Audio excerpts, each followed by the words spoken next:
Found here is really a cemetery. What looks like a cloister is in fact this. Inside are rows of burial crypts, 3 abreast. But I think the people are stacked in here somehow. Either cremation urns or otherwise. Imagine that some of these people came here and looked at this painting, contemplated it for a while, looked at these other human beings who were buried here, and thought to themselves, this is where I will reside for what man likes to think of as his eternity. It has subsided a bit, so I'll take a walk about this church. Again, nothing terribly outstanding about the architecture. The grounds are pretty. The most unique thing is this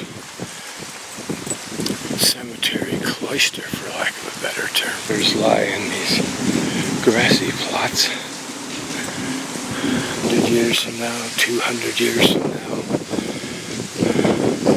will these be barren, gaping holes like the similar structures at the cemetery in Edinburgh, Scotland? I would assume you have to have a lot more money to put up a big carved stone monument to yourself or your family in one of those sheltered areas than the folks here did for their grassy plots. But with the picture there, your friends will remember you, and that's a good thing, for as long as it lasts. And notice that hers has a wooden cross. This little setting looks quite old. I wonder how old it is. Doesn't that paint look like it's weathered for eons? The entryway is beautifully done.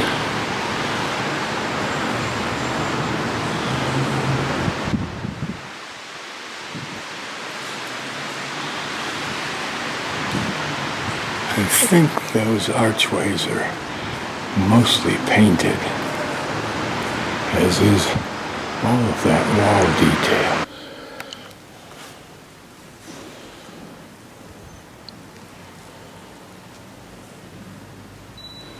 This is a very pretty church,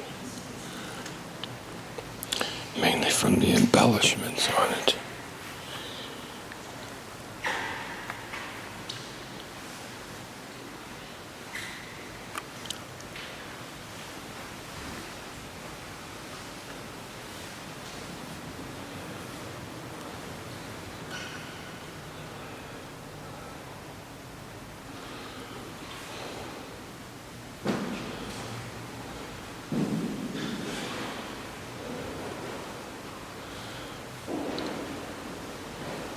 These are always magnificent looking features, but they're the ones in Italy that were made by the Renaissance sculptors. Just thought this interior door was interesting. Look at the massive lock.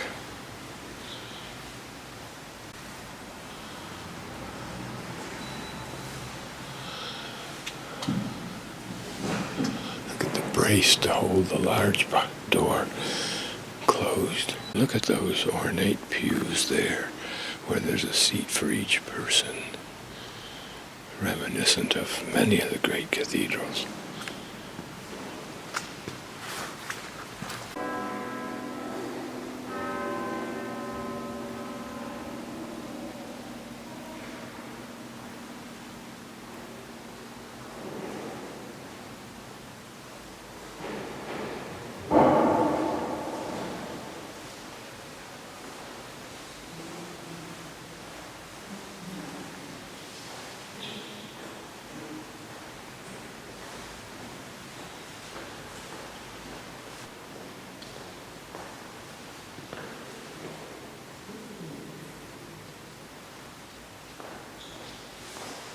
Massive organ pipes.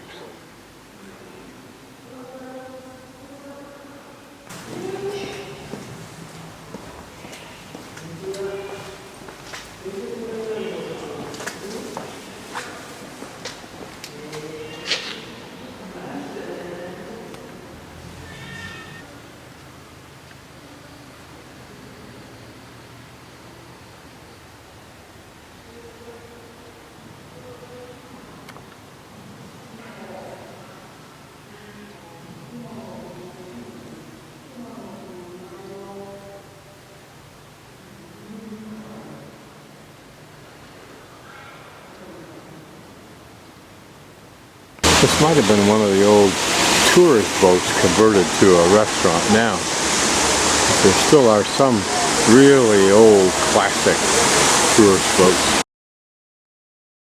Beneath this tower, big display of whatever we call these things that grow out of trees, dead trees.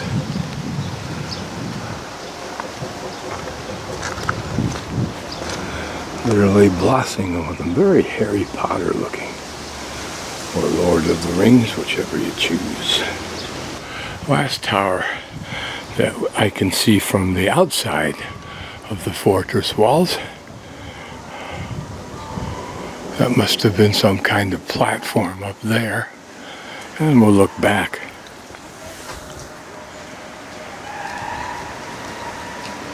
The nice parting shot of that pretty one.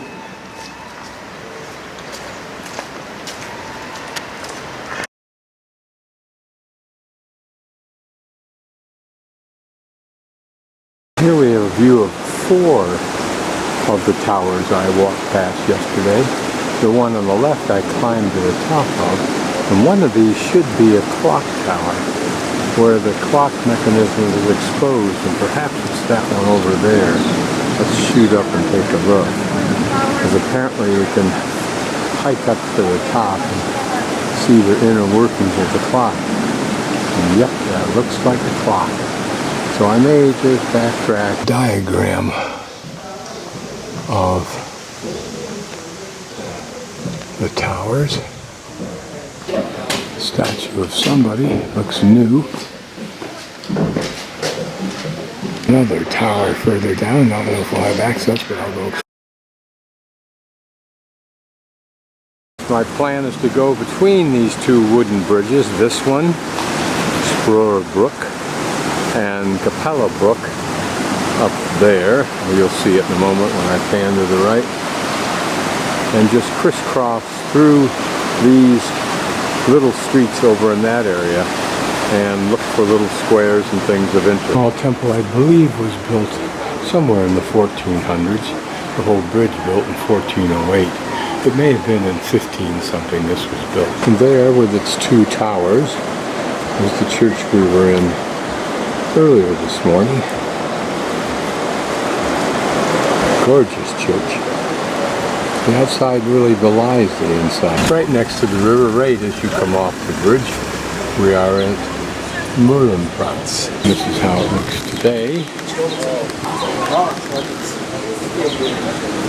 Most of these buildings have what are supposed to be very important historical, i.e. old, murals. So we'll take a closer look at those on each building.